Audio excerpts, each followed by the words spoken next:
Okay, it's 6:01. I'd like to call the meeting to order. I'm going to do things a little bit differently here in the beginning.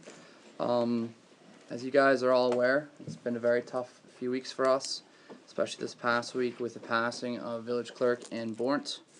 I didn't prepare anything specific to say, but I was just thinking this week about all of the things that I think she was known by, and I came up with 5 particular things. She was known for her knowledge of the village and its people. She was known for a deep sense of wisdom. She's lived through a lot and she's seen a lot, especially with the almost 40 years of, or over 40 years of service she had in various forms to the village. Because of that, she was exceptionally experienced with what she did. As every trustee and former mayor I spoke to said, she was fiercely dedicated to the village of Hoosick Falls and its people. And my personal favorite attribute was her spunk. She would have no problem telling it how it was. And because of that, she was a wonderful, wonderful clerk, wonderful person. I could not have chosen a better person to walk me through the first year and a half of being a mayor. And we're all so sad that she's passed. It is the end of an era for the village and the start of a new one without her. Trustees, do you guys want to add anything? Well, Ian got me involved 30 years ago, and it was March of 2018. She convinced me to run for village board. So that was, and I was her paperboy when I was a kid. So I've known her for a long time, and she's truly going to be missed. She was a special person. Well, the service yesterday I thought was really beautiful and touched upon all the right sentiments, sharing from Father Tom and then from the family. Thank you all for passing on your condolences. And what I wanted tonight is I actually want to start with a moment of silence.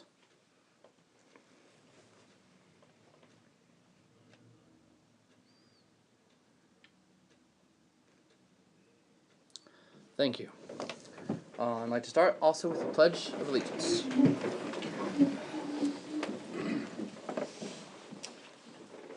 I pledge allegiance to the flag of the United States of America and to the republic for which it stands, one nation, under God, indivisible, with liberty and justice for all.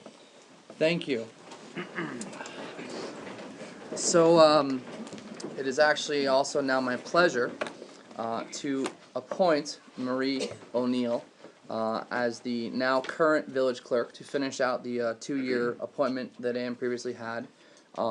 Marie has been working with us part-time in the office for a while, so she's gotten to see how things go, interact with people in the office and residents coming in here, aka she's seen the constant insane energy that goes on in the office. And I'm almost as excited I am to have her here with her skills and her experience as excited as I am knowing that Ann would have approved of it. So, Marie, you're officially village clerk. Thank you very much for stepping in.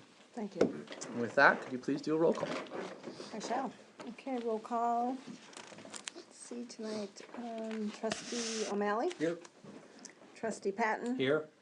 Trustee Bushner. Here. Trustee Lewis. Here. Deputy Mayor Ryan. Here. And Trustee Pine is absent. Yep. Mayor Allen. Also present. Oh, here. Also present, village attorney. And to Gilchrist. Very good. All right. Correspondence and announcements. I only have one. The Hoosick Falls Festivals of Trees, as we talked about last meeting, is going to be December 8th at 6 p.m. Tree lighting in the Wood Park. They're still it looks like in the process of planning this, but at 4 to 6 they're going to be visiting downtown businesses for raffle entry. 6 to 6:30 will be the tree lighting with music and carols. 6:30 to 7 will be a procession to Unihog through downtown, and from 7 o'clock on, they'll have Santa music, cookies, and refreshments, in some order like that, over at Unihog.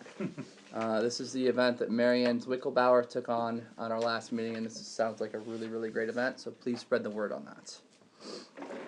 Alright, I have a few updates, and if you got the agenda online, it is old, So you should definitely get a new copy of the agenda. So if it says tentative agenda on the top, it's old. You want one of the newer agendas here.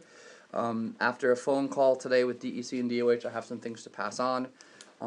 First thing I do want to mention though is at around 7:20, I'm gonna skedaddle out of here over to the town of Hoosick's meeting. A group of us has been meeting to present to the town board what we think could be a very positive opportunity with the rink and using the $900 and some thousand grant that they have fully on the rink. I know this was something that was announced right at the beginning of me becoming mayor.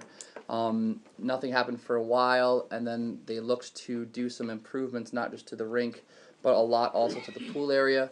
A group of us has been meeting on a weekly basis. I know Kendall's been a part of that, and we're going to go present to the board around 7:30 at the town board our hopes and goals and dreams for that, if all the money were to go to that, because we really see it as a huge opportunity for our youth, for our community, and just for a lot of possibilities of events that could happen there, sports that could build, youth programs that could build, and a revenue source for the town as well. So I'll be presenting that, and I know trustees have sent you guys the presentation. I'll be doing that over shortly at the town. The Woodsbrook buyout, we had a couple important things happen over the past couple weeks. We received approval from the state and awarded bids. Well, that hasn't actually happened. It was supposed to happen today, but everything else has been crazy today. I'm going to be awarding bids either tonight or first thing tomorrow to the appraisers, and we're getting the final bids back for survey services and environmental site assessments. This is sort of the next step in getting the information for people who want to partake in the voluntary buyout. This will allow these services to go meet with the residents, do their appraisals, do their survey work, do the environmental site assessments, and that'll give us the information we need to finally sit down with them and say, let's make a deal, in a sense. That's the quick version, right? In terms of PFOA results from the second round of blood testing, this was part of my conversation today with the state. Tomorrow, going out in the mail will be about 350 results. These are, and there's going to be another 100 plus that have been tested in the past couple weeks that will be going out soon behind them.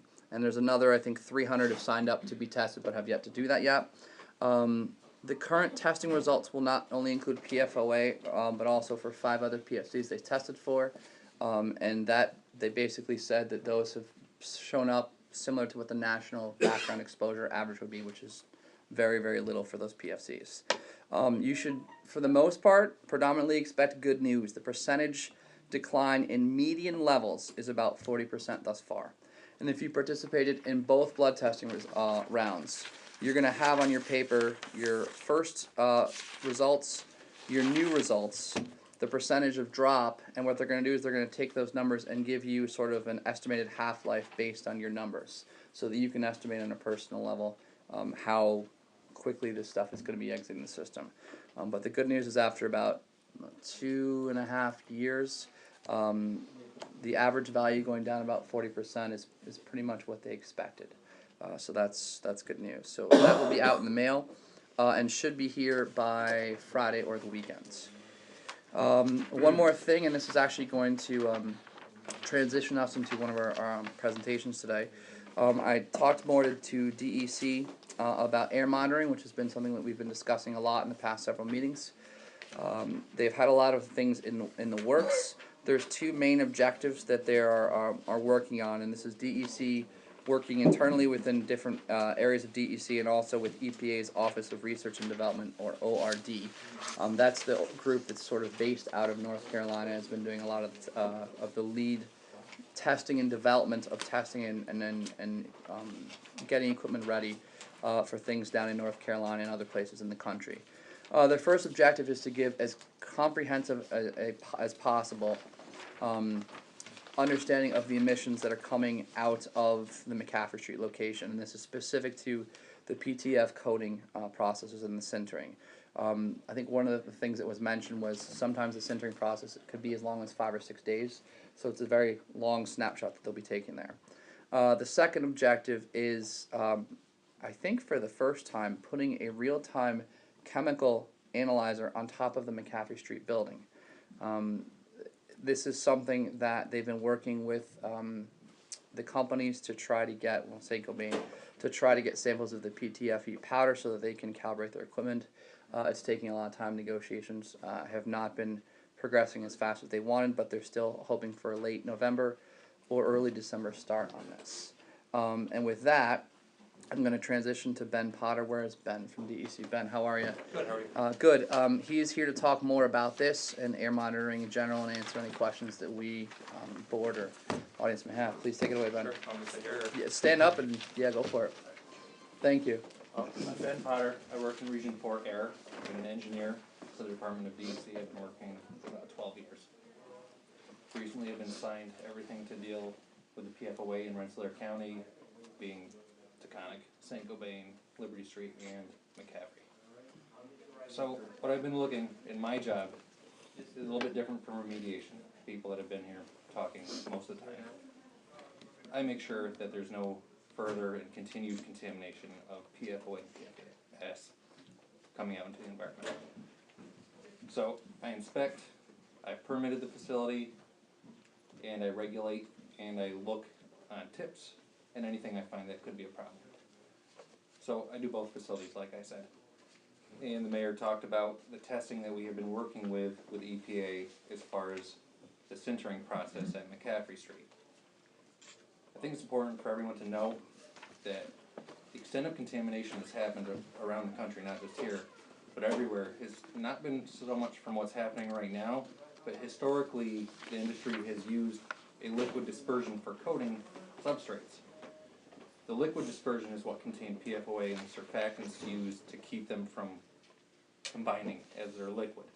And then that came out. What they're using at McCaffrey Street and St. Gobain, Liberty Street, is a PTFE powder. It's a completely different animal than what the liquid dispersions are. We have neighboring facilities that were using the liquid dispersions. So when I started the research into all the PFOA, we started there because that is where PFOA has been seen historically. Through all the research, that's where it was. So we started looking there first. So as we did the research there, we found PFOA still in the system. You can look at the results. It's Taconic, the neighborhood, the neighbor right down the street. So now we're here. Now we're at St. Gobain using the powder. So now we're looking, is there a possibility that PFOA is in PTFE? So research and development from North Carolina, EPA, has agreed to help us in the study. And St. Gobain has been very cooperative in doing the study with the ovens. So we're putting together a plan to research and be able to find qualitatively, which means not exact numbers, but is there PFAS, is there PFOA in the system, or is there any of the other C4 through C10 customers in there? So we have the ability to do that broad range of testing. The mayor also talked about a real-time analyzer going on. That is something that has been in discussion. Whether it happens or not, it remains to be seen at this point. We have the ability to do that. ORD does. Not DEC, but ORD has that ability. So as we take samples, and then we'll see if there is a need to do that in the future. So it could turn out we get the samples and there's no need to do that. Because we don't expect what we saw in the liquid dispersions. We don't expect to see that here. So we also have Liberty Street. Liberty Street they don't use the PTFE like McCaffrey Street does. They extrude PTFE powders and they make Teflon tape that is then coated with something else, not PTFE liquid dispersions. So there's not a concern for the PFOA coming out of those, out of that process from Liberty Street. Also, with McCaffrey Street, there's two sides to the production. There's one with the PTFE billets, where they're sintered and made into Teflon tapes, and then there's the other side, which is the rubber. So there's been some smells associated with McCaffrey Street, I guess. Liberty, I think, is the one that. Well, the McCaffrey is the rubberized matte smell, and Liberty when they're incinerating the 3 permitted with the Title IV, correct, permit? Well, Title 5. Title 5, sorry. Title 4 is two different smells, so you Yeah. can generally tell which plant is doing what.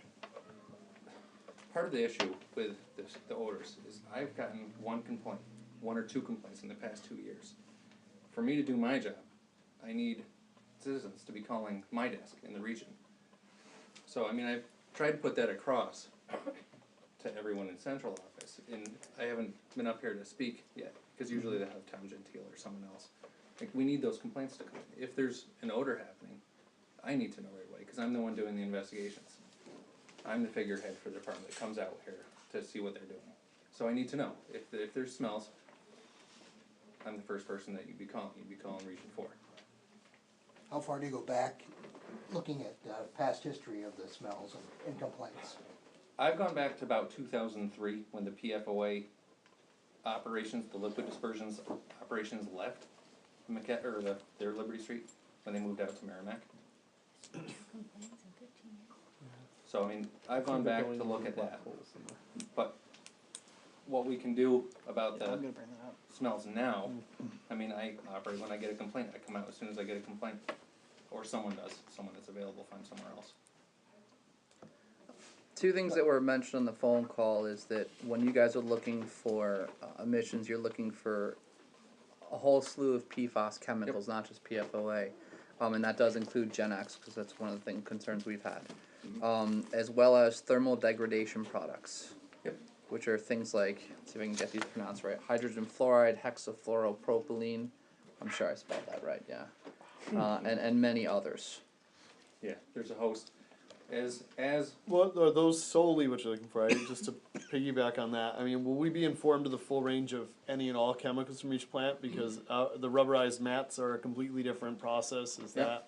Okay. So, we know what's coming off the rubberized. We know all the emissions. Can you tell us?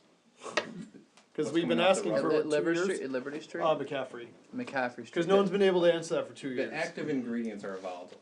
I mean, what you're smelling is a volatile. If you're smelling anything, when you're in the plant, you can definitely, I go in the plant quite often, and you can smell it. That's a volatile.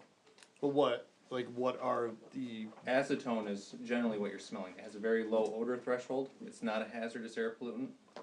It is a volatile pollutant. It is a volatile chemical, so it comes off and has a super low odor threshold. It's well under any regulatory thresholds we have, so that's why that is registered. It's a registered facility versus Liberty Street, which is a Title V. That's a bigger facility, so it's permitted a little bit differently. So McCaffrey is a registration, and they can do that because they have a level that's low enough they can be a registration. But what they're doing about the acetone, because of the complaints, is they're putting in a regenerative thermal oxidizer, and that will be on the rubber side of the plant. The rubber side of the plant is already treated. It goes through a scrubber and an air filter. But now, because they want to get rid of the odor complaints, they don't want them either. They want the odor to go away because they don't want to hear complaints from the public. You know, they'd like it to go away. So they're investing to put in the regenerative thermal oxidizer, which they don't have to do, but it will reduce the acetone by probably close to over 90%. So it'll mitigate the odors significantly. Is that on McCaffrey Street or on Liberty Street? That's on McCaffrey. McCaffrey. Okay. Which would be the bluish smoke discharge when the smell is generally associated with it. It'll probably cut down on some of that blue that sits in the valley. See, I've never seen the blue smoke. I haven't been out here to see the blue smoke. I did have that in the log, complaints of the blue smoke. Every time we sent someone out, we couldn't get that. We couldn't see.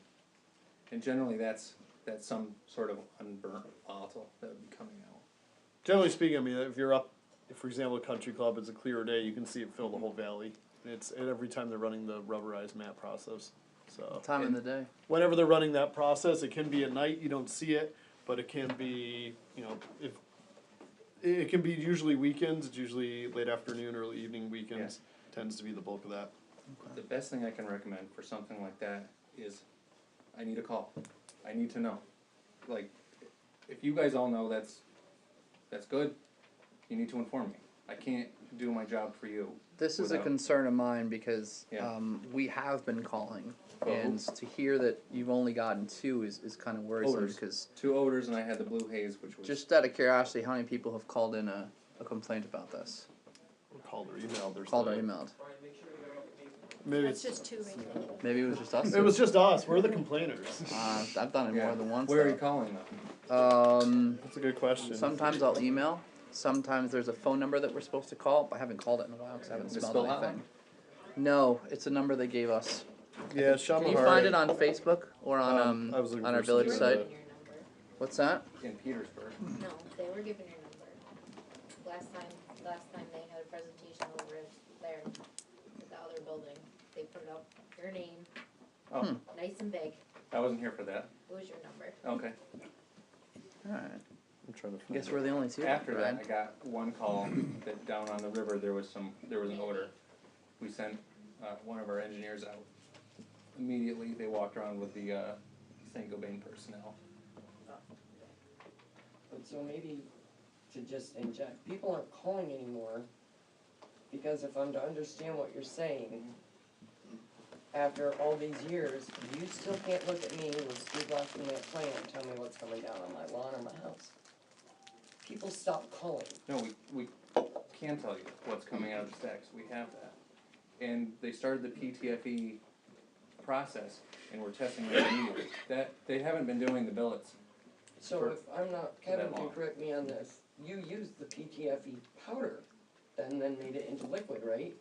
They used the PTFE powder at Liberty Street and made a dispersion out of it to coat fabric.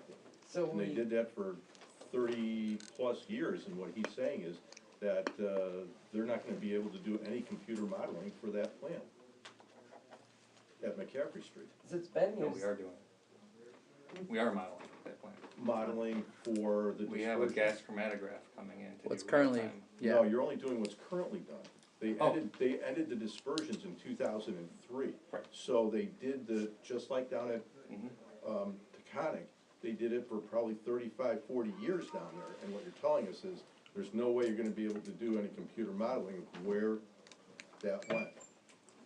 We have, well, as I started, my job is to make sure nothing current is happening. That is my job. I mean, we have a remediation group that looks into historic and how things happened. My job is to make sure it's not still happening and you're not still being exposed. That is my job requirements. That's what I do. That concern we've brought up a bunch of times, because that's gonna come down to how much was used for how long of a period over time, which if we get that data, we can estimate it. Well, but I mean, there must be some consideration about where that computer modeling went, because at McCaffrey Street, the direction that you expanded off-site, you didn't go an equal distance off-site all the ways around. You specifically went in a direction where the wind flow patterns would take the exhaust. That would be correct. Or, Mhm. again, I'm not in the So there's modeling. gotta be some idea that you guys knew that when those stacks were there, where the fallout was gonna be. If that's where you extended your sampling, off-site. Yeah, we've had a lot of these conversations, and their approach, Well, those conversations should take place out here. you can always ask and reach out.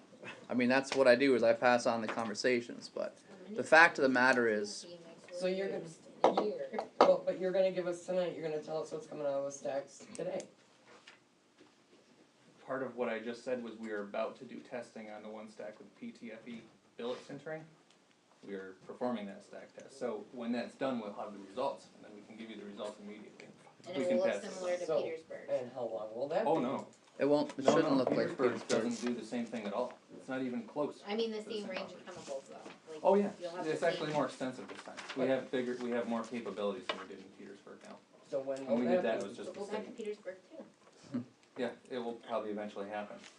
But so when are you looking to give us some results? Cause we've been waiting a really long time. Everything's scheduled to happen within 2 months for the testing. Late November, early December is when they were hoping to do the testing and the results shortly after. Yeah, we've been coming along nicely.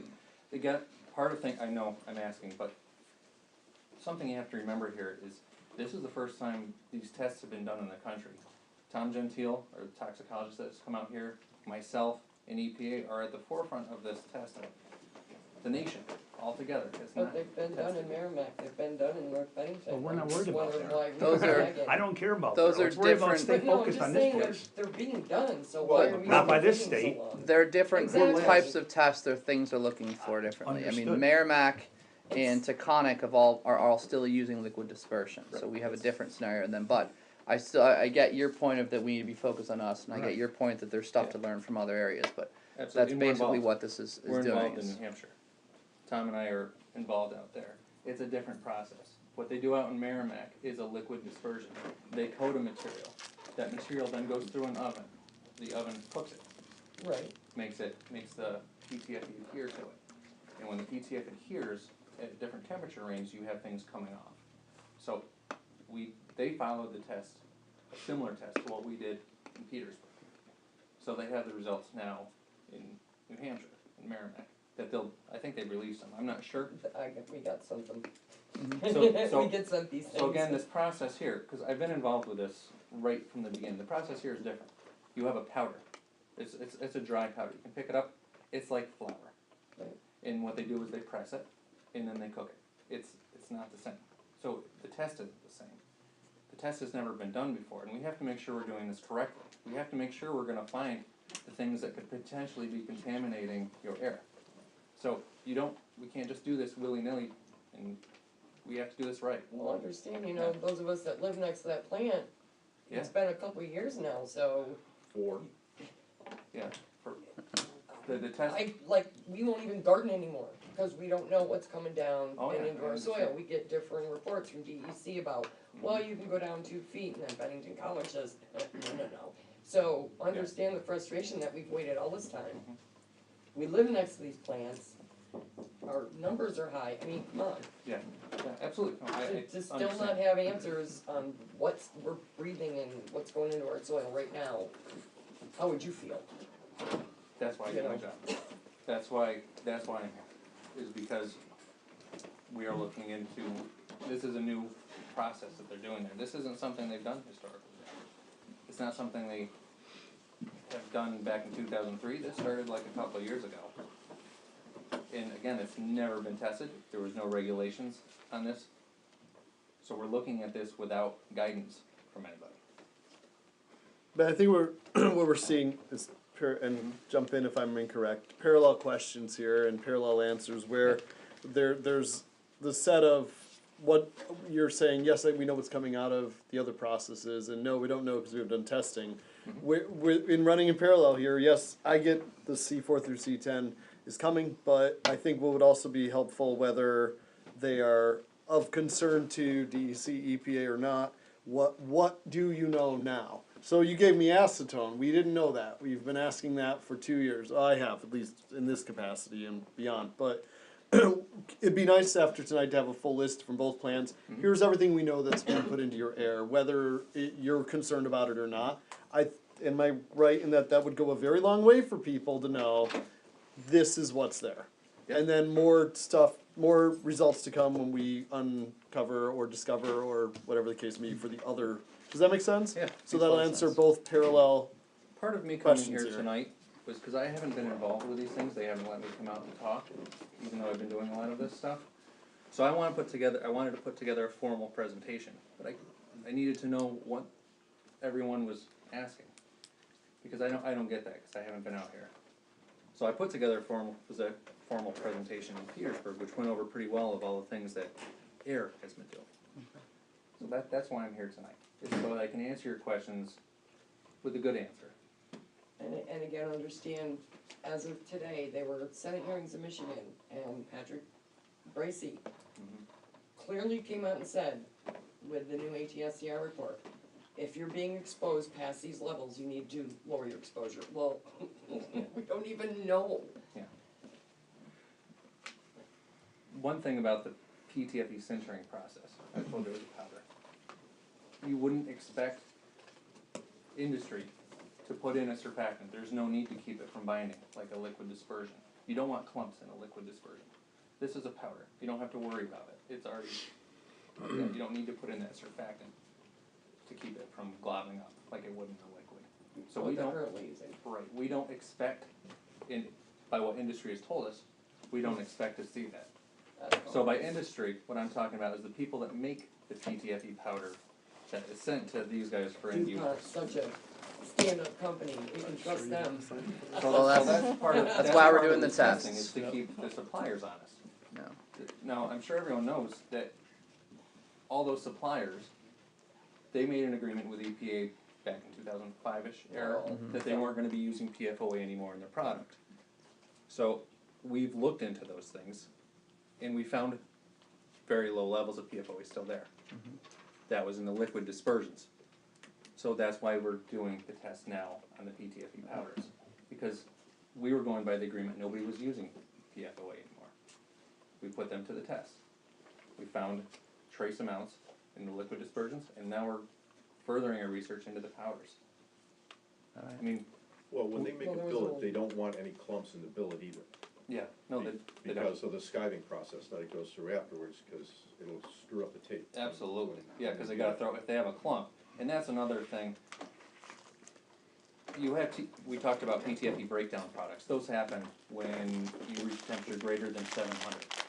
If that happens at Saint-Gobain, when they're sinking, if it reaches above 700 and they have a failure or they have a breakdown product in that, they have ruined that billet, they cannot use it, it's trash, they have to throw it away. So they don't really have much motivation to go over the 700 where you would see the breakdown products. So we don't expect the breakdown products to be a huge concern. If people want to reach out to you with further questions, how do they do it? They can write by my email, benjamin.potter@dec.ny.gov. All right. Is there I got any, your phone number. Yeah, and my phone number was presented last time, what was it? It is 518-357-2045. Got it. is there anything on DEC's plans to do something historical? I mean, the treaters that were in Hoosick Falls are the same treaters that Yeah. are at Taconic. The process is the same, they probably still use either roller or knife, Skiving, they call it. not skiving, but on the wet dispersion, they probably either use rollers, then it goes up, then there's a drying, then there's a curing. For the fabric, and the thing about the fabric You're is. talking about Liberty Street? No, I'm talking about the process on McCaffrey Street when they have the fabrics. And it's the same process that's in Petersburg, okay? Mhm. So you could easily take the admissions that were at Petersburg and model it in Hoosick Falls. Nope, can't, Why? it's not that simple. They don't use the same liquid dispersions, it's not a PTFE dispersion anymore at McCaffrey Street. They don't put PTFE in. I the know what you're dispersion. saying. You're So when into did the they model. switch? Wait, guys, Kevin. Pre-2003. Oh. I want to move on. I understand what you're saying. Okay, thank you. And I know that getting more data and modeling is something that we have also been having communications with them about. That information we're talking about will come from from the mayor. Yeah. All right. Mayor, quick question for Yeah. Brian. You were concerned about emissions coming out of the facilities currently, Correct. and what air contaminants or any hazardous air pollutants are coming out. Hazardous and non-hazardous, Yes. correct. Wouldn't all that information be within the facility's registration and Title V permit, engineering? Well, the Title Do you have V those? permit is for Liberty Street, however, for McCaffrey Street, there is no data available. There'd be a Online. registration No. certificate. What happened, Yeah. what Where happened would with the you obtain registration that? process? Yes, where would we obtain that is, What happened with the registration process, when Right they in that applied to office. put the RTO in for the odors, Mm-hmm. I asked them to submit a full state facility application. And that includes things, what the emissions would be there, Sure. potential emissions. I asked for all of that. I also asked them to model, to demonstrate that the levels of what they had wouldn't be exceeding any AGC or SGC. Those are the guideline concentrations, annual and short term. So I did that for a registration, which generally they don't have to do that. Right. What would be helpful is, absent a FOIA request, if the region could send over a copy of the Title V permit and the registration certificate and any backup, that will list out what the air contaminants are and what the levels are. and that would finally yeah. answer my Yep. enduring issue question. I mean, we have Thank you, something Andy. for the Liberty Street called an emission statement they have to submit every year. And that tells, Right. right down to the pounds of each contaminant that And I they believe have. that's publicly available Oh, online. yeah, that's So all. that info I've seen, but it's McCaffrey that's been elusive, so the registration that Registration lists all that certificate will would be Not the very, registration. what's If that? you're looking for that, you would ask for the application. May I have the application? I just asked. For a registration, there will be an application, there's Mhm. actually a registration certificate Yep. that's issued And they for the put facilities. PC's potential to emits on those. That's They, correct. they fill in the CAS number of the pollutants that they have, and then they put a potential to emit or an actual there. So that'll be helpful for you. Thank you. Thank you, guys. Andy. Ben, Thank thank you, you very Ben. much. Yeah, you got my email, you got my number, so call with. Sure. Thank you. Thank you. All right. We also have a presentation from Scott Clark at SmartWatt. Hey, Scott. There's Scott. Come on up, I hope we're not gonna be nearly as Oh, do you have a excited. SmartWatt? I passed it on. So, Oh, maybe everybody, resolution. Thank you. That's from Everybody Bobby. has a copy of this. okay, so everybody's, Yeah. okay. That's for So, your resolution. Do you have? my name again is Andy? Scott Clark, I'm with Smart Watt Energy.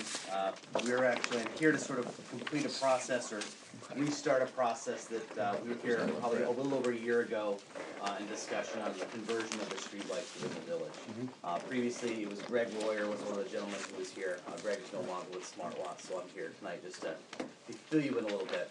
I'm a project director, which means I really oversee a lot of the engineering, and I'm responsible for all the various performance contracts that Smart Watt puts out. So I'm more on the technical side, not on the salesy side, but I wanted to kind of let you know where we are today and how we can keep this process going. So about a year ago, we approached the village to try and say, hey, you could convert your lights and save a lot of money, and also get new LED street lights throughout the entire village.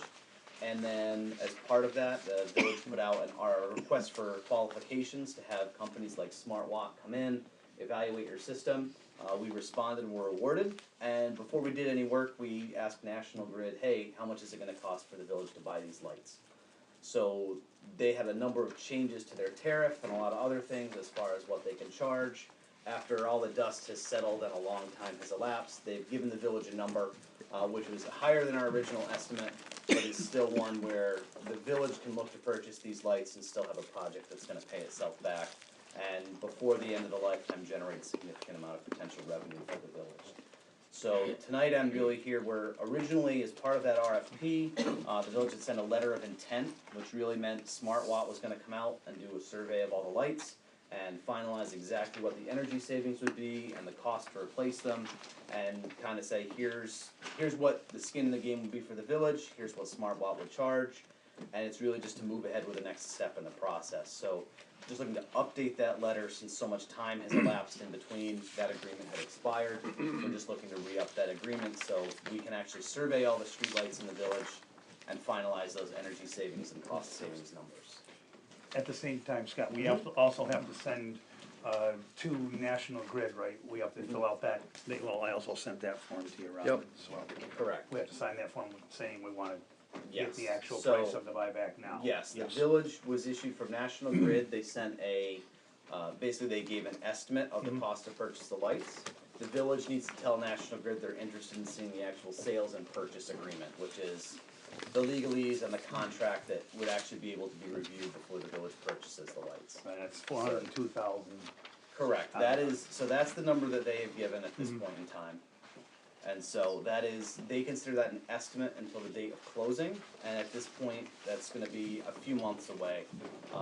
Their buyback number, so Smart Watt is not vested in that buyback number at all, that is agreement between National Grid, who owns the lights now.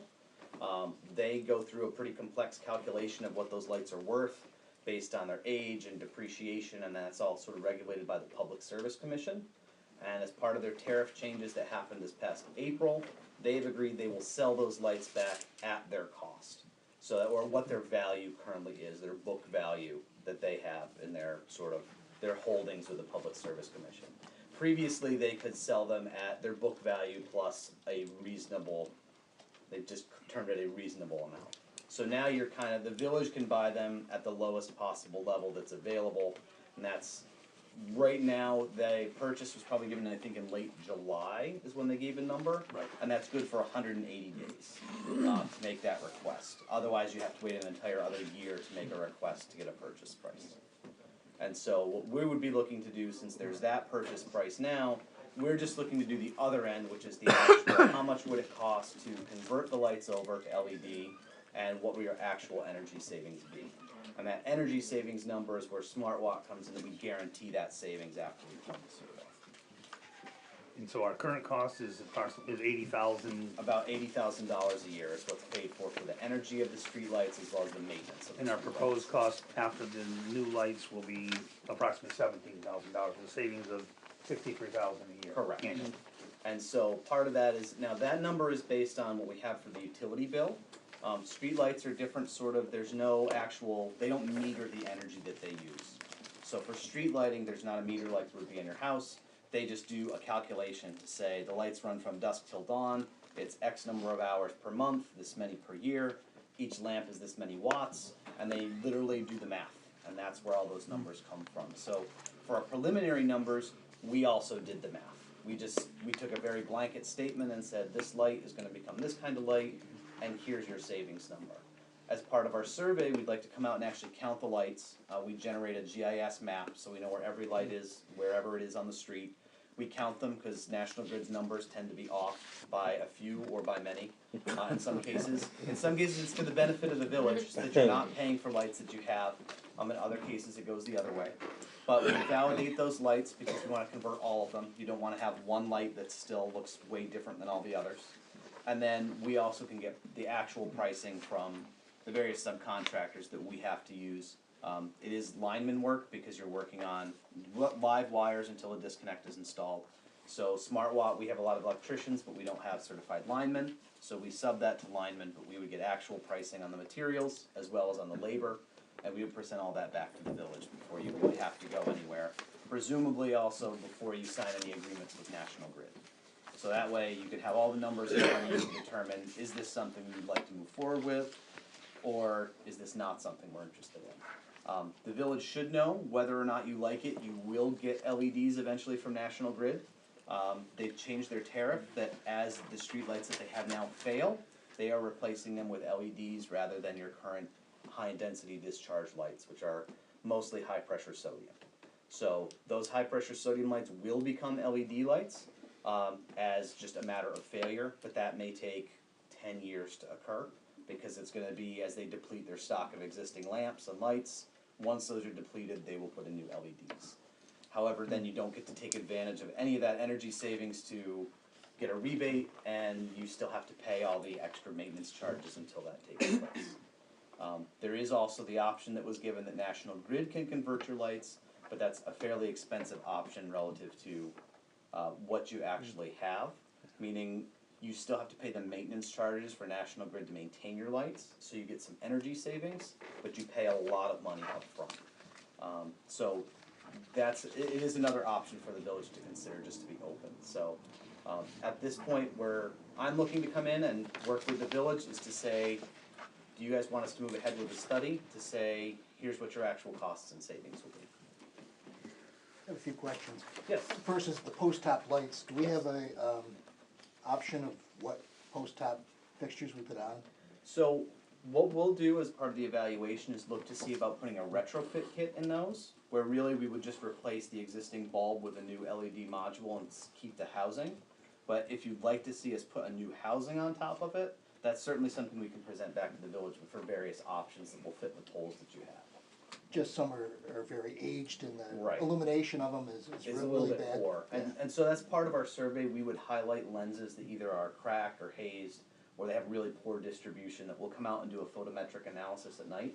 So we won't do every light in the village, but we'd say, hey, where is anybody concerned it's either really too bright or really too dark? We'll take some light readings to figure out what wattage we would replace. But if you know of certain lights, especially post tops, we definitely wanna look at those.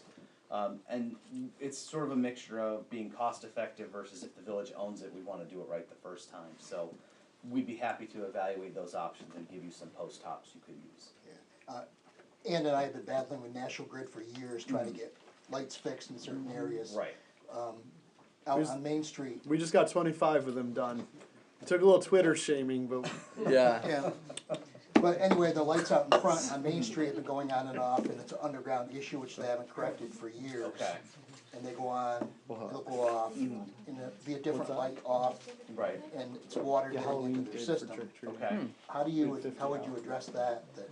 So that's good to know that there is an issue. So if it's an underlying issue, part of this is the village was also be purchasing the poles and the underground system. So that's something where we would have to try and evaluate that to say, is this something that the village also wants to purchase, knowing that it might be a little bit of a maintenance headache? Or is it something, since National Grid owns it, and they're gonna continue, this process isn't a short one, unfortunately, like it hasn't been so far, they're still gonna own and maintain this for at least another 6 months. So the village can certainly press on them to fix those issues, and if there's an underlying problem, it's something they can work to resolve. But once they sell you the system, they will sell it as is, where is. Yeah, it's been an ongoing issue for the last couple of years. Okay. And it still hasn't been taken care of properly. So if we purchase the system and we purchase the poles, Yes. and the pole needs to get replaced, Mhm. do we do that? Yes, that is something that the village then owns that for replacement. So, not the wooden poles. So any wooden poles that have utility lines are still owned by National Grid, and the village actually have to pay rent back to National Grid for your street light to be on that pole. Similar to the phone company or the cable company, they all pay rent for the pole. If it's one of the decorative poles, so a metal or a fiberglass pole, that becomes the property of the village, and that's where you're paying a lot of money for those poles as part of it. Within the presentation, you have it highlights clear where your maintenance charges are, and the foundation in the pole is very expensive. So typically what we'd see is we have the village or any municipality will put the street lighting system on your insurance policy because it is an asset you now own. So if somebody runs into it, then their insurance should pick up the tab to replace the pole in its entirety. If it's a village truck or a village plow, then the village's insurance would cover it, or if it's a hit and run, it is something that the village would pick up. The alternative, and what we've done is within the cash flow, just a sample cash flow to start, is we've given a maintenance allocation number, which really is it's an amount of money that would be used for, dedicated specifically for street lighting maintenance purposes. So either for replacing a wire if there's one underground, for buying a new pole, replacing a cracked head, buying a new arm if one is needed. The fixtures that we're looking at have a 10-year warranty, so if one burns out, it needs to be replaced, but you don't have to buy a new light for 10 years. So that would be covered. SmartWatt provides warranty stock, so it's something that one can be swapped out, and then a new one is provided from the manufacturer. The concern too is that we identified the poles, NIMO came up here 2 or 3 years ago. We identified all the poles in the Church Street parking lot that need to be replaced. Would that be covered under what you're doing? So currently, in what we've proposed here, we don't have any pole replacements in there, but that's only because we've really just done a preliminary assessment off the bills. If there's poles to be replaced, we can definitely evaluate those as part of our audit. So we'd be able to take a look at them. If they really need to be replaced by the utility, that's something we want to push for ahead of time, since right now the village is paying the maintenance charges for all that, so you've been paying for years to have that sort of maintenance done. If they wait until you own them, now you have to pay to have that work done. So it would really be something to lean on them to do that ahead of time. What's gonna make them even wanna do it if they know that If they they're know gonna be you're done looking in to 6 months, purchase. that's right. Right, and that's really, I don't have a good way, being we're on the contractor side where we can talk to the utility. It may be worth a call to the Public Service Commission, if you have a representative there. I got a guy. If you've got a guy, that might be worth it. Honest, and I'm just, to be completely honest, you're right that it's very difficult to exert pressure on a large utility. But we've been kind of telling everybody, hey, if you've got, there's, a trees growing over the light, or there's trees in the wires, or you have leaning poles, or things that are currently in disrepair, you really should push on the utility to try and address them before you purchase the system, because you've been paying for them to maintain the system every year. So, based just on some quick numbers, and I'll just toss out kind of a round that. I'll reach out to my guy. So right now for poles and foundations, for instance, this village pays about $18,000 a year in maintenance. And so for the fixtures themselves, it's about $23,000 a year. So you roll all those together, you guys are paying a lot of money for system maintenance. And so if you have things like poles that need to be replaced, or fixtures that are damaged, or there's underground circuit issues, I think on those you pay about $6,000 a year for circuit maintenance. So that's something the village isn't getting that you're paying for. SmartWatt, we can try and help fix these things, but that's stuff that the village has to pay for, versus you're already paying the utility. If you can call your guy, that's very helpful. To get them done before we start And replacing. yes, that is something that would be very helpful. And Scott, I just wanna make sure I understand, Sure. as far as the service contract number, that number, the way you explained the other night, is, for example, in year one, it's $7,600. That money would be for like, if we chose not to have the village replace the fixtures and the lights and have you guys maintain, is that correct? Yes, so right now, so that says service contract. Right. And really that is we factor in as an allowance or an Right. allocation. So it can be used, the village can keep it for the DPW to change it. The village can make a call to your preferred electrical contractor to do it, or SmartWatt is happy to look into the idea of, we can maintain your system for you. So that's something where typically we try, and we're just perfectly honest, that we try to tell the village, you can really stretch your dollar more by having your own third-party electrician do it, we'll be happy to write an RFQ or an RFP to let you issue it, to get somebody to give you those on-call maintenance services or to give you an annual number. Only because Smart Water, since we don't have the on-site guys who can do the line work, we're really gonna give you a number and probably mark it up, and it's not the most cost-effective way for you guys to do business. And so, it's also something where we don't anticipate a lot of maintenance on the system early on, because the fixtures will be all new, and they've got a long warranty, so this gives you a chance to kind of build up a maintenance fund for, in the event you do decide that you need some other major maintenance, or it just extends what you have for, you can use it for other maintenance purposes within the village, you can use it to continue to pay down the loan. It's our money. It's your money Right. to do with as you see fit, and we're happy to try and help you figure out the best way to be covered from a maintenance standpoint and also a cost effectiveness. For example, if we currently have a bucket truck. If we Right. wanted to upgrade the bucket truck, we could use the money, it's in this service contract, say for the first 6, 7 years, we wouldn't have to do anything. Correct. Save that money up, we'd have enough money, we could use that money towards A new purchasing truck, a new truck. or a Okay. lease of a truck, or yes, or to pay someone to do that, that's the Okay. village's In option. the 10 seconds I popped into your meeting and then Nope, ran that's away. fine. Yes. I brought up the question of Lighting. the light temperature, Yep. there's about 2400, right, for So- the amber. Is that It's very amber. very, well, 24 is very. I'm throwing up 27, 32, So- but is that something that would be an additional, that you can adjust the bulbs you use to that temperature, or is that an additional cost? So what we would look at is typically what's currently available commercially. And so I did some looking after a meeting to make sure I wouldn't misspeak tonight. That most color temperatures for streetlights are gonna be either 4000 K or 3000 K. So 3000 is obviously warning towards the yellower end of the spectrum. You can special order 2700 K lights. Those typically you have, because your lumen output goes down, you get less light per watt, so it impacts your energy savings, and there's typically a cost premium. So they're more expensive to get the yellower lights.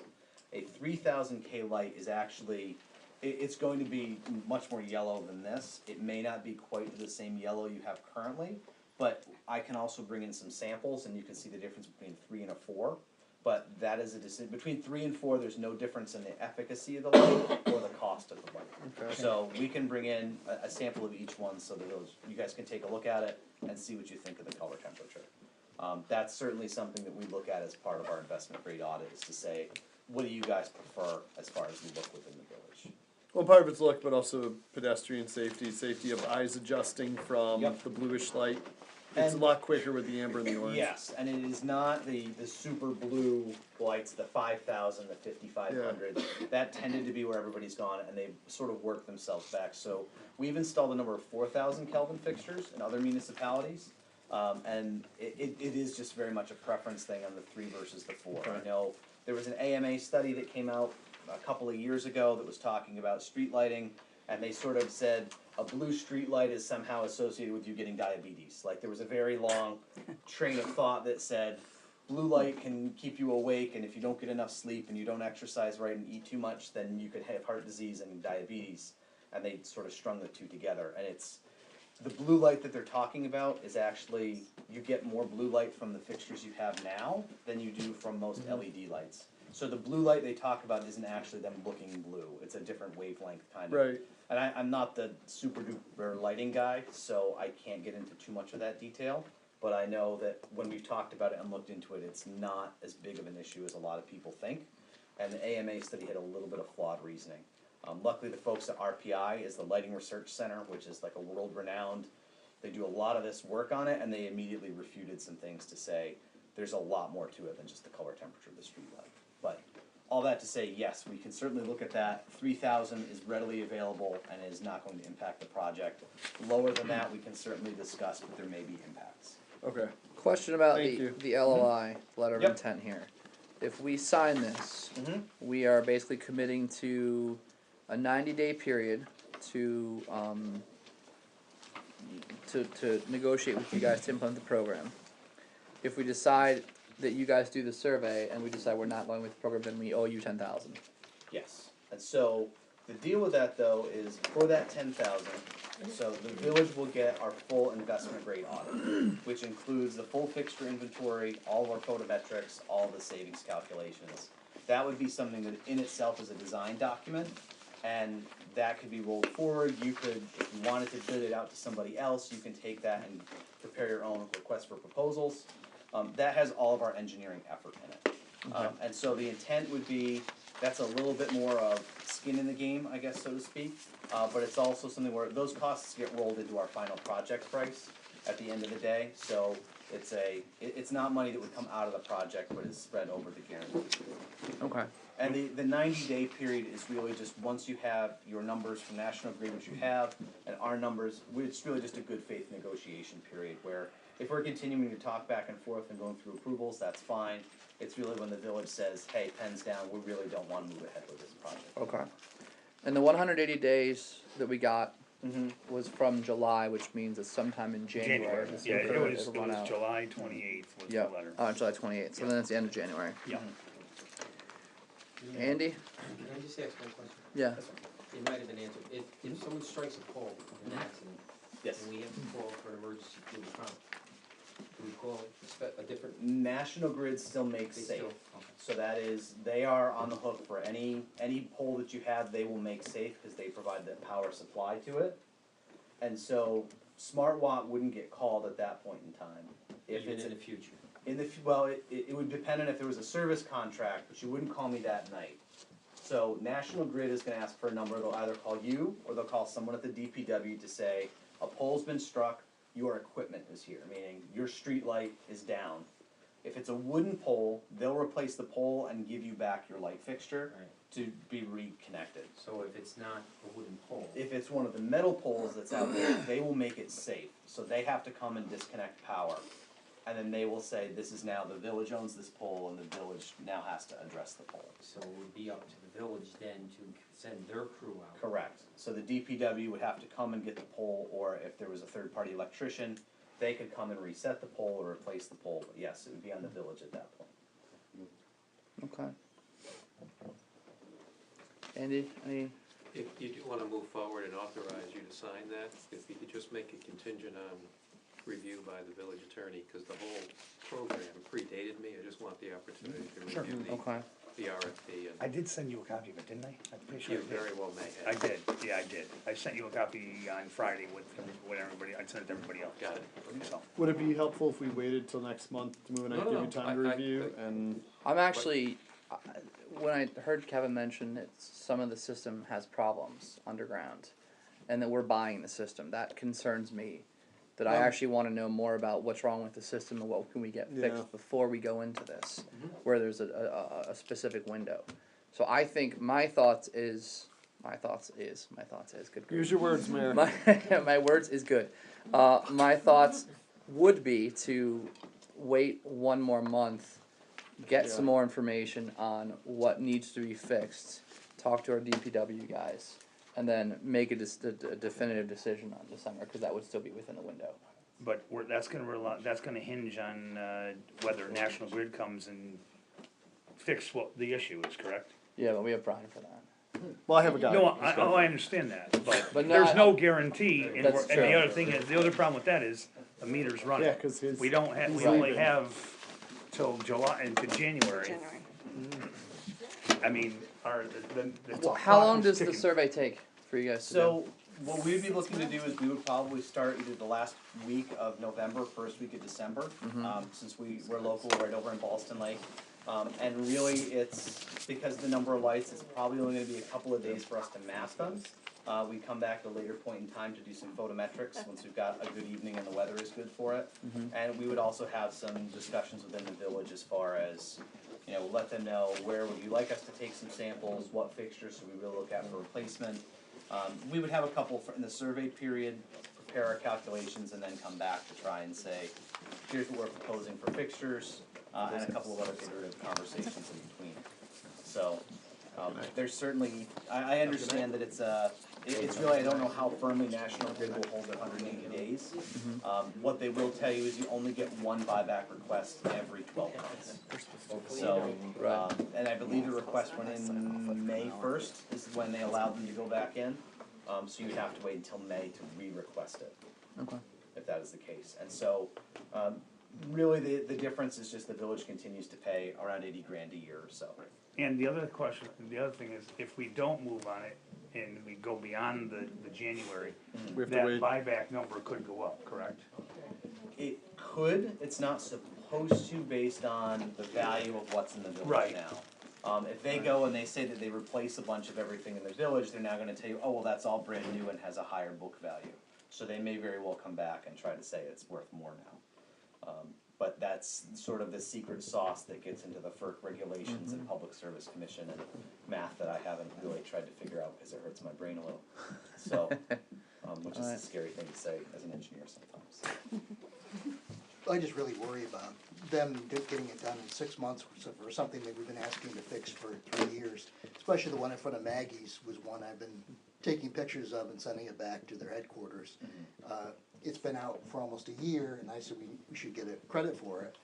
You And should, actually. They fixed it, it worked for a month, and now it's off again.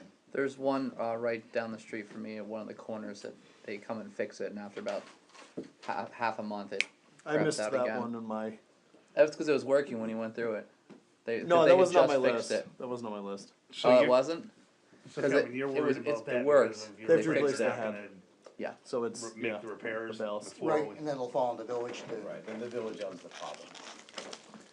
it's been an ongoing issue for a couple of years now, at least. Kevin, I wish I knew that one. I could have added that to my Sounds like we need to do a little inventory. because I had a list of 25 out of 50, and that the 25 I had were all repaired within 24 hours. So let me know what other problems there are, and I'll Yeah. talk to the guy. Some of them are long-term issues, and there's one Yeah. back of Wood in Eberly Way that's been out for almost a year. Well, that's a village-owned fixture.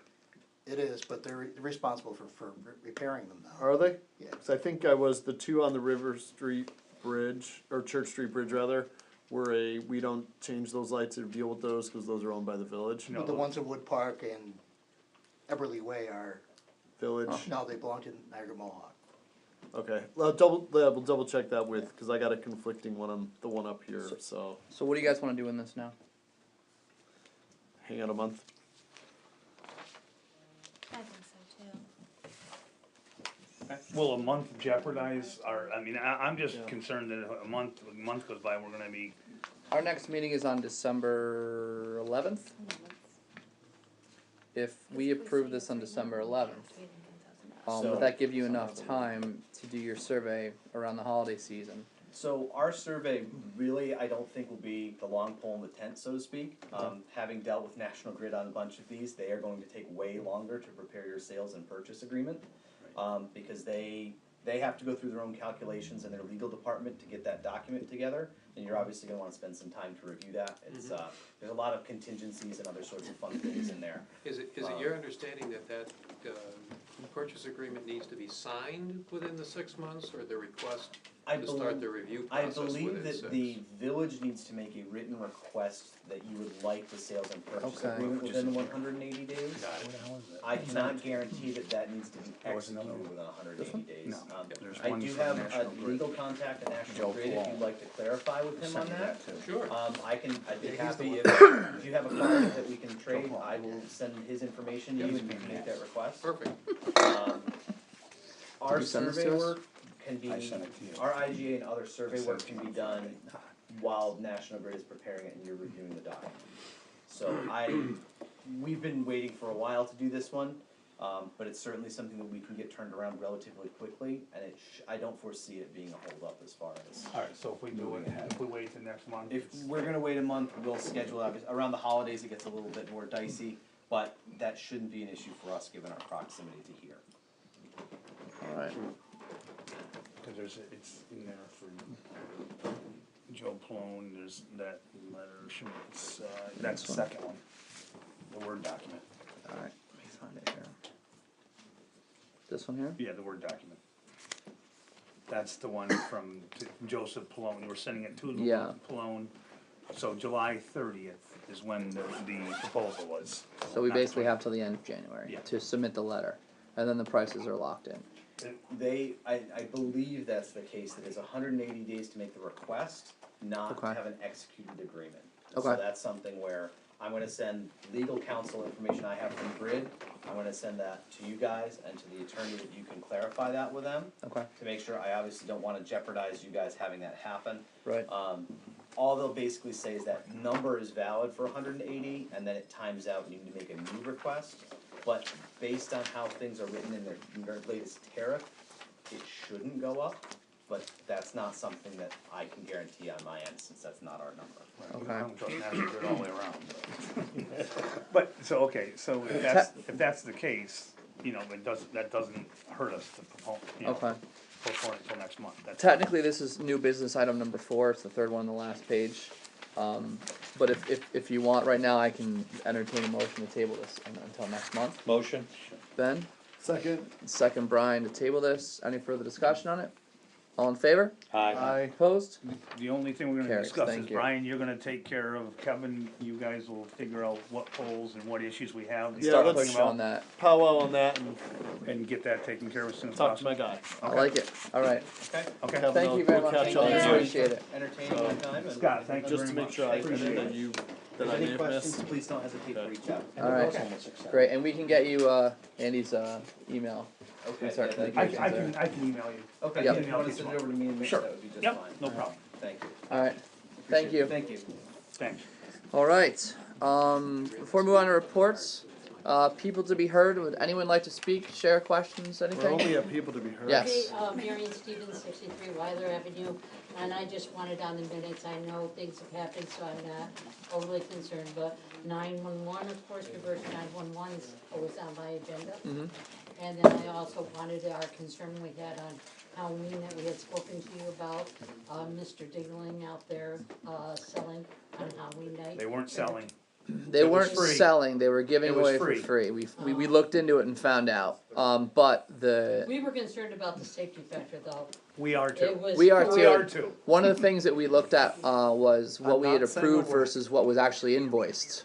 And there was a discrepancy on that. So when this comes around next season, we're gonna be very specific and make sure that we have that all information matching up. And Because I we were think just that very concerned about it was a great thing for them to offer free ice cream, whatever.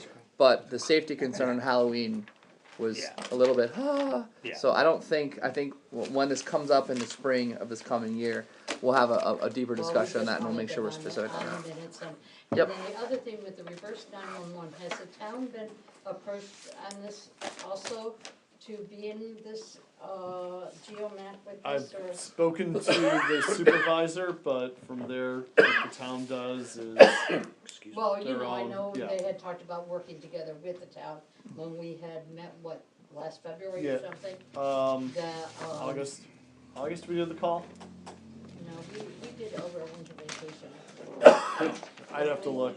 Either way, whatever, after it gets out of village, that's town you'll have to check with, yeah. No, I just didn't know if you Mhm. had talked to them at all about it.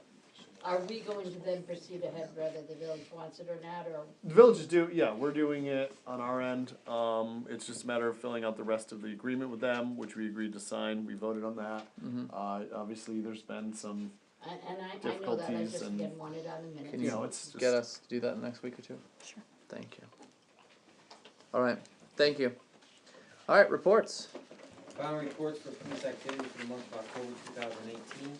Total calls for October were 116, compared to total calls in September, which were 123. Total calls to date is 1,101 calls. There was total of 17 arrests in October, 22 in September. Total arrests for this year is 141.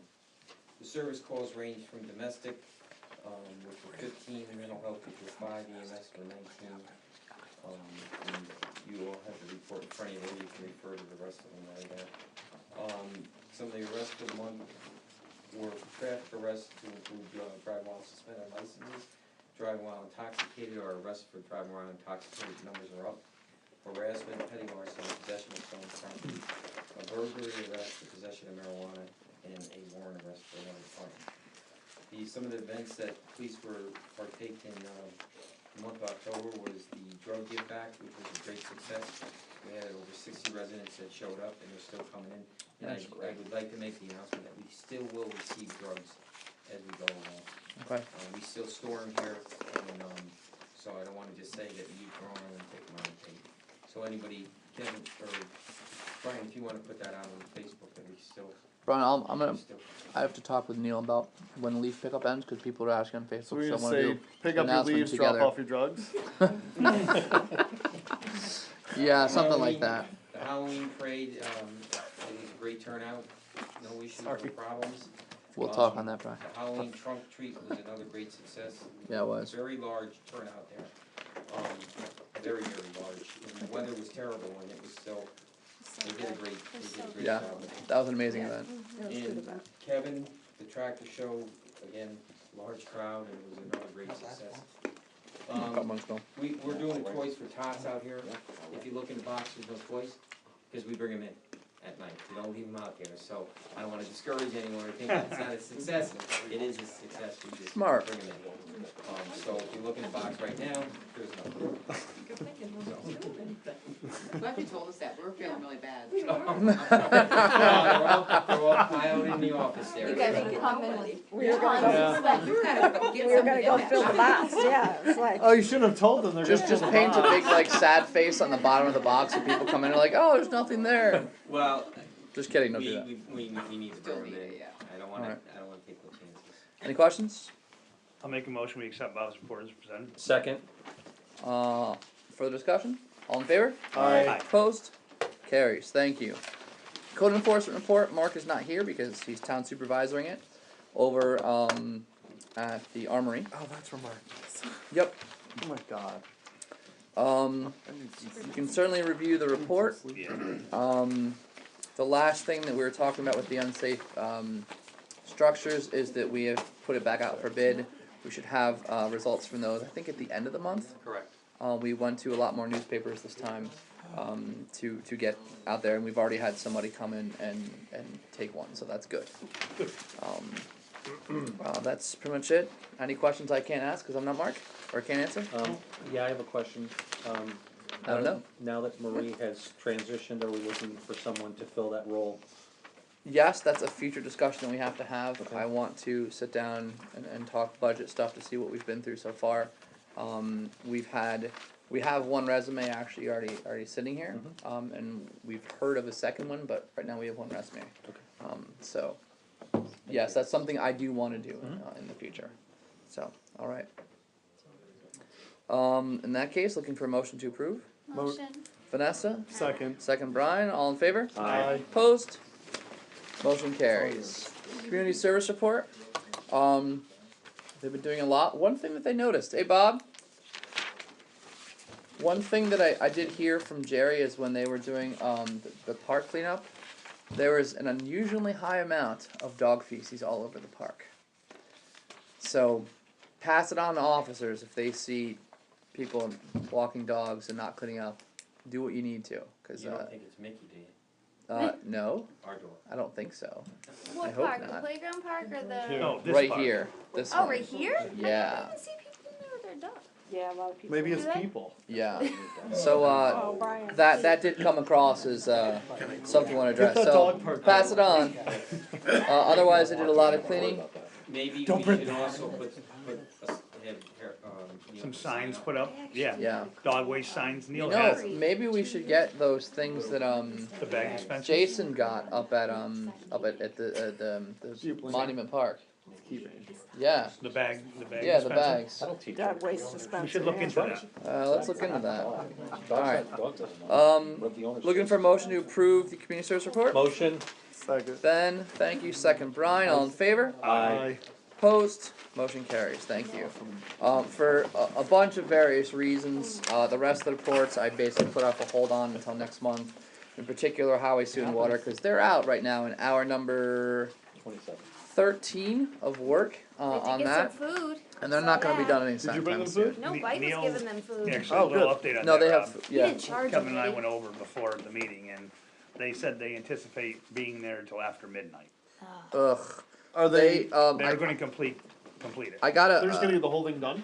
Wow. not blacktop though, right? No, Um, they can't, no. I took a Oh. little bit of a video if you guys haven't seen it yet, but Yeah, the that thing that nice they ran streetlight, into, Bob. yeah, you know, Yeah, is there's, when they had to get through the blacktop, it was a ludicrous amount of blacktop. Was it there was still like cobblestone 18 in there? inches of blacktop. They had to rent jackhammers, and it took them 6 hours. They got in around noon, I think. Where's the picture of them pushing you into the hole? That I turned the camera off before that They happened. had our hands on Thanks. both Kevin and I throwing us off in the So, hole, don't worry about it. So, Now, yeah. did they run any cobblestone or any other debris on the way down, old veins? Cobblestone Or I don't think so. I think Cobblestone, they were- that would've been gone when they did the sewer project. when they redid. They were okay. super focused on the other stuff. Well, that would have been another layer. We have one set of minutes. We have up for approval. We actually sent out an original and then a revision after I'd gotten some revised notes on that. Do you guys have those minutes? Have you seen them? 29? Yeah, you sent them to us. Yep. Okay. Say hello. Unless you guys have any further corrections, I'm looking for a motion to approve the minutes. So moved. Bobby, second Vanessa. All in favor? I Opposed? Mayor, I'm gonna abstain. Okay, Ben's gonna abstain, cause he wasn't here, otherwise motion passes unanimously. Great, and we will get caught up on the remainder of the minutes next meeting. Can I, can I actually make a motion to skip the trustee committee reports unless absolutely necessary. well, I was actually gonna see if we can move on to that, cause I only have about 5 to 7 minutes before I have to leave. Does anybody have anything that they need to report on? We just had our latest Urswama meeting. They passed their budget for the year, which has gone up a couple of percent. Not sure how that affects us right now, cause there's multiple towns that are in it, and I think it goes by size. So, by next meeting, I'll have a report on that. Okay. And because of things happening the way that they have, we are not putting a letter in. So I've instructed Matt to go ahead and print our calendars. And Right. I said maybe next year. Yep. So that's where we're at on that. They do have the labels, so they thanked us for that. And Okay. we're, Is that the sheet you were talking about with our dates? no, on it's the a letter that the mayor was gonna write on page 15, but The opening or because the of end of the calendar, everything but going on, it didn't happen. We never had a I minute have to do a it. question regarding that. Yeah. Are we required by, because we're in They're on there. Ursula, Yeah, I did the update and sent it to him. to contract with, Waste Management? Is that a separate Funny, entity? Denise? funny that you bring that up, because Pittstown, is it Pittstown? Yeah, they Pittstown has, have moved to TAM. Yeah. So I've gotta find out more about that, cause I just heard about it, so. The question was, are we required to stay with Waste Management. Waste Management because we're in Urswama? I believe that Urswama puts it out to bid for us when it's time to put it out. And I think it's coming up soon, like the beginning of the year, It so. might be, Okay. so. But talk to- that was just bid on within the last few months. Okay. By the And- way, my neighbor works for County Waste and she's a dispatcher and I talked to her about her situation and they were aware of it. And the problem is they can't pick up all our garbage with one truck and then they have to head back to wherever they dump it. So they dispatch a second truck and at some point they were short of help, so they didn't get the second truck here. She said they think they've remedied that situation by hiring more people and it shouldn't be an issue in the future. I haven't heard of anything since No, the not last one where people were taking so far. phone calls. I was just curious Okay. if that's a commitment, cause I mean, if we can get an independent quote from, I understand, I think in TAM was higher than what Waste Management was, but I guess we have to look at how much higher they are based on the inconvenience they cause people, because it's not good when you don't know whether they're coming Thursday, Friday, or Saturday. Seriously. Or at all. Or at Or a all, week right. later. From what I've heard, through Pittstown, is that everything is working real well right there with them, so just. I've spoken to several Pittstown residents and I agree, so that's why. I So Keep was- that on the radar for when that comes up then. I'll talk to Matt, he's not adverse to coming to a meeting Okay. if we need to talk to him about specific stuff, so that's not a problem. Okay. So I can, kinda tell him what we were talking about tonight, see what he has to say, and if we have to have him come in and talk to us, he can do that, so. Denise, don't we have those bid numbers from a couple of years ago? Because we continued the last 2 years after we extended their contract, I'm 2 years in sure a there row. must be a file on it. Yeah. Okay. I didn't see the I'll- actual. I'll check with him first, and I'll get with you and Okay. just see where you're at, alright? I had left him a voicemail as well Oh, last week, okay. Regarding the bill, and Chuck actually wanted to have a sit down with him too, to kind of go over our recycling. Mhm. So when he called me back, I was gonna get in touch with you, but. Okay. Cause, I cause, haven't cause checked my TAM, Trevor Mance from TAM, said that, the bids were fairly close. if County Waste continues to provide the lousy service, he wanna know that he is an option, yeah, you know, so. Good, that's good to know. All I right, just wanted to bring that up while you're talking about. No, no, no. that's all. No, anybody else wanna jump on a committee report, or are we okay to wait No, I until think we next? can go. I'm good. Alright, thank you. Old business, It's your time. yeah, I got a few more minutes. I think she's trying to Regarding, get ready we yet. were hoping to hear from Dasney on the pump station, getting official approval from them to make the purchase. We have not heard from them, so unfortunately, we are gonna have to put that off another meeting, which will make the water guys super happy, but there's nothing we can do when they get that, so that is, Do you have to do We a need a motion? motion to Motion to table or no? table. yeah, let's do a motion to table. I'll give that to Brian. Yep. Second. Second Ben, all in favor? Aye. Opposed? Alright, tabled for next meeting. New business. I'm very excited for this, for these bits. First off, as requested last, meeting, you guys wanted to, pursue the full-time, hiring of 2 full-time officers. We gathered all the data on that. I sent you guys the expected costs. One of the things that I did not, send that I meant to do was, Denise, thank you. Denise and I looked into, here you go. How much has been spent thus far on the, on police hours in terms of what was budgeted. And we looked at the number of what has been spent so far and plotted it out for the rest of the year, and we were actually at about 89%. So we're actually under budget from what we budgeted already. I know this is something we wanted to move on, and we have the resolution ready to do that. The 2 officers that we will be appointing officially full-time would be Officers Corey Wagner, and that's Corey without the E I just discovered today, because we've been doing it wrong this time, and Officer John Hudson. Both of them have had full-time, And yep, Mickey. both of them have had He's still there. full-time Status. at one status time. in other locations. We have not had a full-time officer status in many, many years. Have we ever had a full-time since you've been here as chief? Yeah, On and off, but it's It's on and off time. yeah. So the question comes up for 2 things to discuss with you. The first one is, do we want to start this at the next pay period of November 17th, or the pay period after that, which would be December 1st, which would also be the second half of the year, the actual first day of the second half of the year. Bob, do you have any thoughts on that? I think Denise and I discussed that earlier, and as long as she's comfortable with it, she's comfortable. The only thing we do need to make sure is, I know it's gonna be a 6-month probation, is that we have 2 officers that will fall into some type of seniority that creates bidding purposes, et cetera, and we gotta make sure we've got that clarified as to who has seniority over the other officers. We went into and found the documents. We have that definitive based on date of hire. the way that the contract, what's the UPSEA contract states it is, it's the most continuous employment. So even if you worked for 30 years and then resigned and then came back, seniority based on the contract starts from when you came back. Minus the time that you weren't here.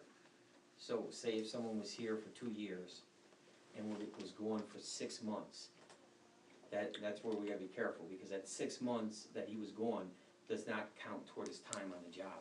So if someone came, like, within that 6-month period, okay, say if you and I were hired, and there's a 6-month break in between, so we'll use Corey for example, he's not entitled to the time that he wasn't here, correct? Cause it's not time He's served, not 'cause you're entitled an to employee. any time even prior to that. The way the contract reads, his seniority status begins at the most recent point of hiring. Okay. And it's consecutive. Okay. And it's So- consecutive, that's the other key word. Right. So we know who would have seniority Right, in that situation. based on that situation. Right. Yeah. And Yep. that was my concern, that we have that. Right, you hired And 2 we're guys out. the Right. same day, who has seniority? Who has seniority. And the second thing is the probationary period, which has been a long puzzle to figure out, because the contract is not specific, it defers to civil service rules. Civil service rules. And the civil service rules have been a little confusing. So Andy, can in part because the civil service rules in the county were last adopted before I was born. Well, both of Can those we waive- officers Can we waive the probationary period considering they've already been serving on the force? Cause it does, I'm Do you want just to talk about reading- the options? Andy and Denise can also chime in because we've been talking about this. Right, it's my understanding that the county does take the position that there does not need to be a probationary period, but it's certainly within the option of the village to require a probationary period, is that right? My understanding, yes. Yeah. So we can waive it. We could either waive it completely, put it on completely, or find a middle ground Well, and I do think I a got the reduced answer. probation. What's that? Both these individuals are civil service, part-time. They are now, with a matter of just quick paperwork, they become competitive civil service full-time. So their civil service status would have started at the time that they were made part-time civil service, which probably was about 3-4 months ago. So I don't think we really should worry about the probationary period because it's gonna come to an end anytime soon. As long as you feel comfortable with that, Yeah, that's more important than anything, But that I you don't feel think they comfortable. revert back to a part-time status if they've left their other position within a year. No, when they left their other position, when I went to civil service, they made them civil service part-time here because they weren't doing a lateral transfer from one here. department to here. Here, They Okay. were here mhm, as part-time officers, okay. working at a full-time civil service position. They would have had to do a lateral transfer here. So what they did was they made them non-competitive part-time civil service. So now, and it gets confusing, but now I'm not quite sure the title of the form, it's 201 or 4 or whatever. I gotta call Ashley tomorrow. She'll forward the form to us, we sign them. Marie now will sign it, and the mayor will sign it, and they'll become full-time civil service. The 426 where it actually changes the title? Yes. On that 426, it'll show part-time, non-competitive, full-time competitive. We just have to check it off to full-time competitive, send it back down. It's already been approved by civil service, so they don't even have to do anything other than, it's an exchange of paperwork that Ashley would do in her office. It changes constantly. Like I don't know said, about the- it's I don't been know about the murky. probation with the part-time. Yeah, I think civil services, like our attorney said, will leave it up to us, what. So, this is a weird scenario because of all the civil service craziness. I'd like to, on a regular basis, as we hire people, set a probationary period. For people who may have already served probationary periods, I think it's the board's discretion if you want to keep it full, cut it in half, or waive it. So I'm going to defer to you guys. What do you guys think about this? I mean, for these two officers, I'd prefer to waive it. They've certainly shown their commitment to the village, their dedication to the force, their responsibility in their job duties, unless chief. The only reason I keep on saying be cautious of this is because when you're sitting down at that table, negotiating with CSEA or up to whatever it is, they might fall back on past practice and say, well, you did it for that guy, you need to do it for this guy. You're setting precedent. So I don't think we should fall away from, it's not an issue really that's gonna affect anybody, whether it's probation for 6 months or whatever left is on the board. I don't think we should play with that. Andy, tell me if I'm wrong. Yeah, I think here, if the board is intent on requiring for new hires probationary periods, which in my opinion is advisable, in this situation, it seems like the officers have already had a period of employment with the village, just in a different status, part-time to full-time. So maybe I for a should use the period word of months. retroactively count what they've used as. Well, I would think if you wanna set a standard 6-month probationary period for new hires, that in this case, you could consider their part-time, employment as having been The probation period. correct, or if, there's another month or 2 left, you could say, in this case, there's a 6-month probationary period, they've already served, or they're 4 months Whatever of they it get to has 6 expired. months, right, would be. Whenever they get to 6 months with employment with the village, inclusive in this case of their part-time and full-time duty, that Are they to both me at would 6 be months now? advisable, cause you're setting a probationary period John, standard. I think it's 6 months. I think Corey was in July, did he come back in July? Yes. Close. So we can apply retroactively to what they've done, I think in this minus case, whatever they it's still fairly unique, have it's to do. not a new hire. Right, Okay. that's why I Right, think yeah. I'm getting at that we're, I and it's just also don't wanna been, set precedent for a problem later on down line. Right. And I think We're what you're already saying dealing is, with an issue. right, making sure that if there's gonna be a probationary period, make it consistent. Right. But in Okay. this case, apply their. Their tenure part-time as status, So- their part-time That's right. So the status. wording would be Probation. 180 days, which is the 6 months, Right. minus, Their period of Time worked. employment. To today- time to of today, employment right, to the today date as we appoint, part-time right. officer. It's like getting a sentence commuted. say that one more time for Time wording. served. Basically. Same thing. Minus 180 days minus, the period they've been employed as part-time officers with the village. okay. That time period of part-time employment would count Count towards towards their probation. probationary period. Okay, great, Which are both are gonna be, it's gonna be in there, I'm sure. okay. Pretty soon then. Right.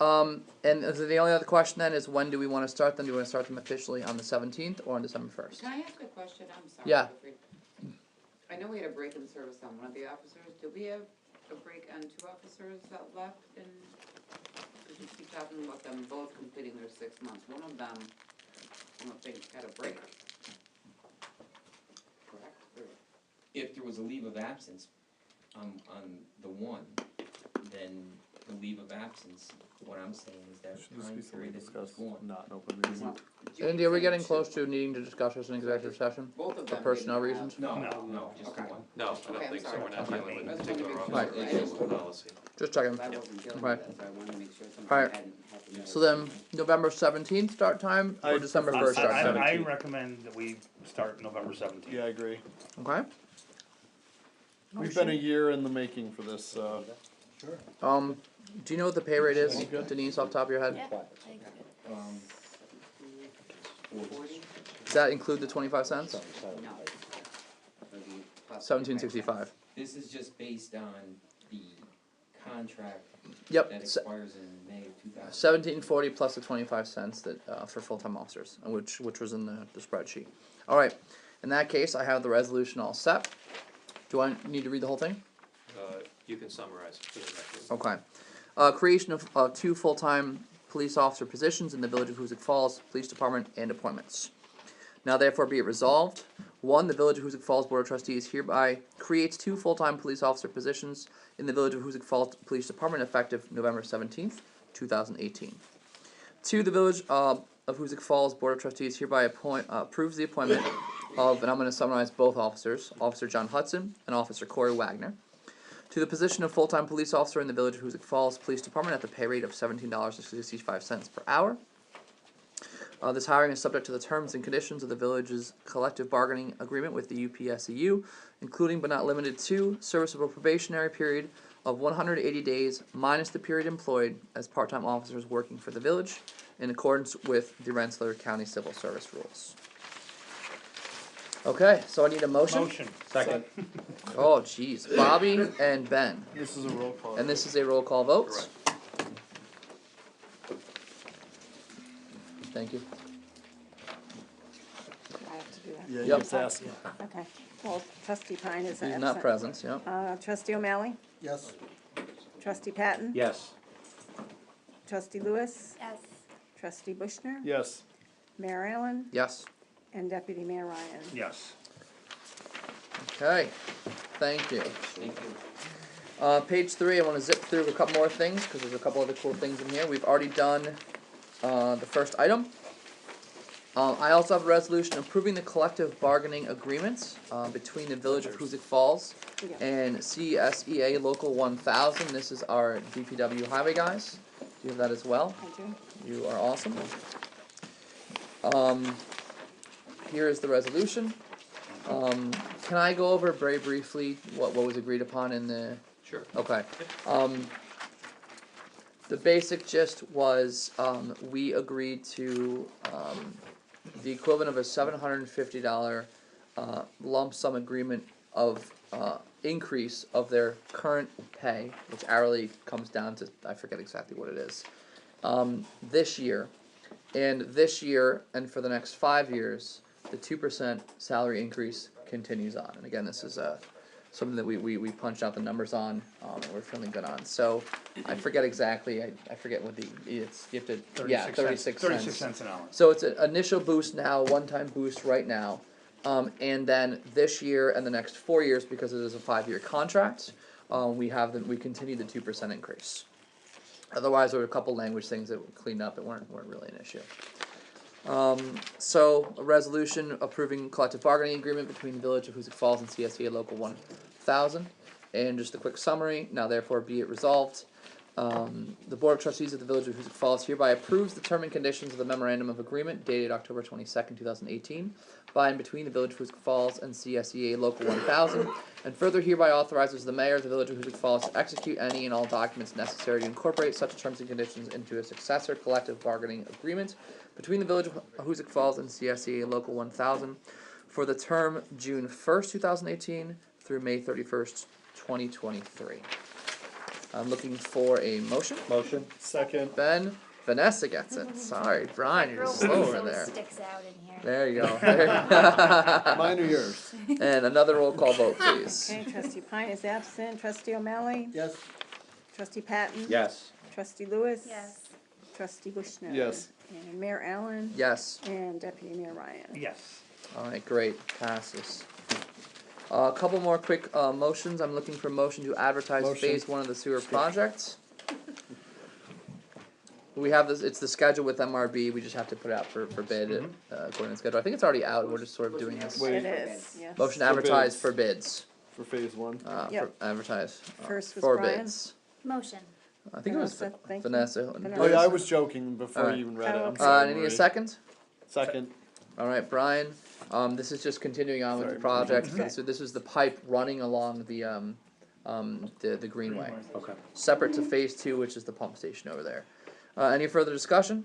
All in favor? Aye. Opposed? Motion carries. Great.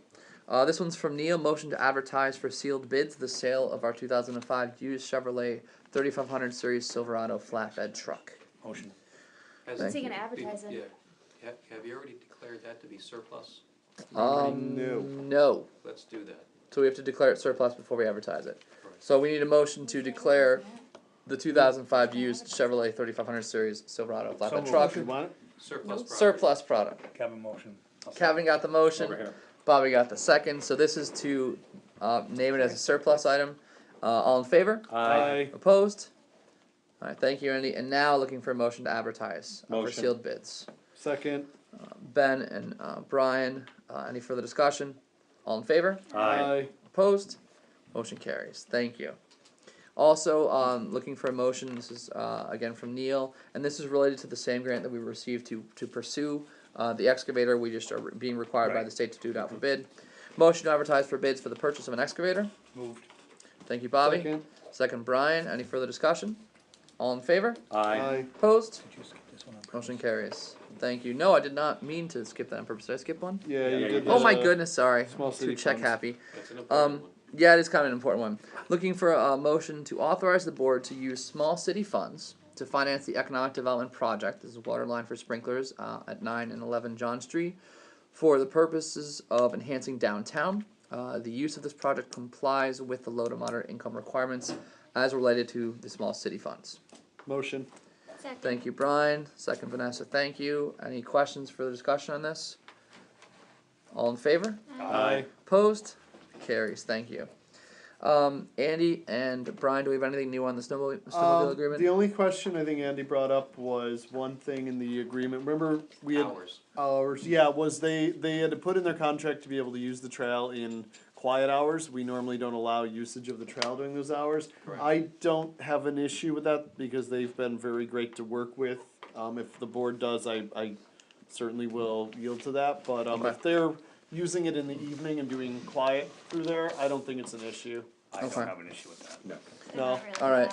allowed. No. I don't think anybody We would. just need to table it for this meeting, and we'll get it ready. So we'll Or we- approve it, or can we make a motion for the mayor to sign it without waiting till the next meeting, cause it will snow by our next meeting. That's and fine. I'd like them to, You can make a motion to authorize the mayor to execute the agreement, it's a 2-year agreement, subject to adding the provision to allow the 11 to 7 quiet hours. yes, Did you get all Is that? that the same club that puts up the signs all throughout? Yes, yes. Yes. They're very, very respectful of people's property. They get Yep. permission before they put anything up.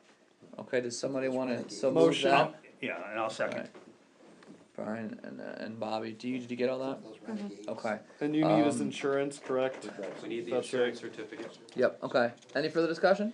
All in favor? Aye. Opposed? Carries. Thank And you. Brian, what I'll do is I'll finalize the agreement with the overnight hours and email it to you in the night. Two Okay. election-related He'll sign motions it, I'm we'll be looking good to for. go. Looking for Thank you, motion to Andy. authorize the use of the municipal building located at 24 Main Street as the polling location for the election on March 19th, I'll make 2019. that motion, cause I don't have to worry about it this time. Ben, that's the second. Thank you, Vanessa. All in favor? Aye. Opposed? Carries. Motion to publish terms and open offices, which will be 1 seat for mayor and 3 trustee seats. All are 2-year terms. Looking for that motion? Motion. Second. Vanessa, second Ben. Any further discussion? Don't say if you're running again, because McLaughlin will go all off on you. Just be careful. Come on, no one saw that in the news? Come on, it's a little funny. All right, it's funny. What? The news? No, it's fine. Aye. Bobby. Question, Yeah. when do we have to get the petitions thrown together? 30 days prior, correct? Kevin, can you? I have the. We have it in the village NICOM law manual, handbook excuse me. in my desk, so I'll look at it tomorrow. Okay. That's 1 month prior, I believe, I right? just wanna make sure that we're not scrambling. We're not, I've got it on top of it. Okay, that's, I wanna make sure. I'm ready to She's sign been yours village right clerk for now. 2 hours and she's already on top of it. Alright, Bobby, we Love gotta it. get these together. Thank you. Alright, so I don't think we voted yet. All in favor? Aye. Opposed? Motion carries. And motion to adjourn the Motion. first under 2-hour meeting ever in the history of my life. Motion. Second. Second. Vanessa, I don't know who just did that. I think it was Motion Ben was and then Ben, Vanessa. All in favor? Aye. Opposed? Motion Get out. carries. Meeting's set. Thank you. I'm running off to town.